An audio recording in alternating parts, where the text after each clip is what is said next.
Quadcast. What 20 years of disability has taught me. We help people overcome adversity and find freedom through writing. Find out who you are. I'm not sure if you've ever thought about it this way before, but you are a pretty exquisite creature. From the symphony of cells that creates your physicality to your consciousness in and of itself, we are all bloody amazing. Life is such a blessing. It is something that should be cherished and experiences savored. Each of us is a living, breathing miracle, no matter what your perceived circumstance. Today is a gift. Only how do you live this gift? Are you in fear or succumbing to social pressures, maybe even obsessing over money or material gain? Free will is an interesting concept. We all have choices to make in this lifetime, passions to follow, challenges to overcome. This is the human experience. But do you know what drives you? Why you make the choices that you do, and how you choose to spend your time? What's beneath your bullshit? Honestly, there's probably 1,001 different ways to find this stuff out, or at least to set you on the right path.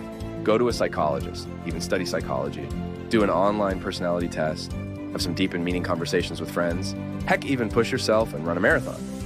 Anything to bring you closer to finding out who you are, what your patterns are, and most importantly, what you're capable of. Why is this important? Well, I think those last 3 points are a good place to start, but to go even deeper, some famous dude once said, "An unexplored life is a wasted one," or something like that, which I don't know if I totally agree yet. It sure gets you thinking about its importance.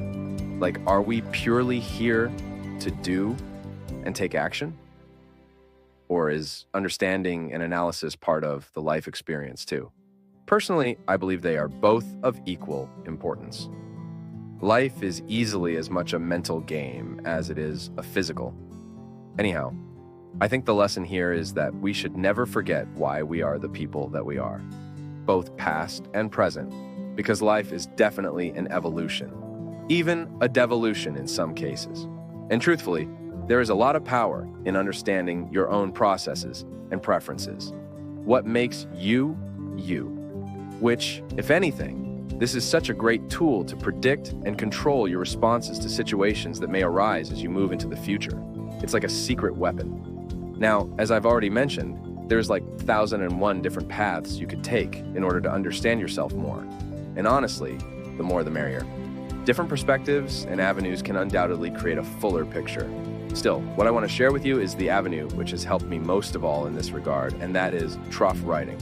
Or to be more specific, it was through telling my story. This enabled me to release some of the shame and sort through the confusion, but best of all, this allowed me to see my life from an outsider's perspective. My flaws and strengths became clear, plus much, much more. This gave me insights that I could only tell myself, and there was also no hiding. It was right there on paper. Obviously, again, there are many ways to do this, yet how I tried to think of it was as telling my own story to myself. There was no judgment. I just tried to have a bit of fun with the whole thing. Also, this isn't something that needs to be shared publicly for grandeur or sympathy, which in my case I did as I was seeking understanding, and I knew I was strong enough to handle the embarrassment. But what I suggest is that for the majority of people, this should be a personal journey, at least to begin with, especially if experiencing significant adversity. What you want is the benefits, not to risk public judgment or assassination. So, do your free writing and journaling exercises, but most importantly, focus on the depths that is you. Don't just focus on what happened, rather why it happened and what was beneath it. Look at the significance of an event and how it impacted your life journey. Maybe even consider your response and how appropriate that was, or if you had that same scenario pop up again, how you could respond with more love, compassion, or forgiveness. And remember, there is no right or wrong here. This is simply an exploration to help you understand yourself better. Get mad, go wild, be creative. And one other thing I must say is to go easy on yourself. Life is just something that happens to all of us. Good, bad, and at times, ugly.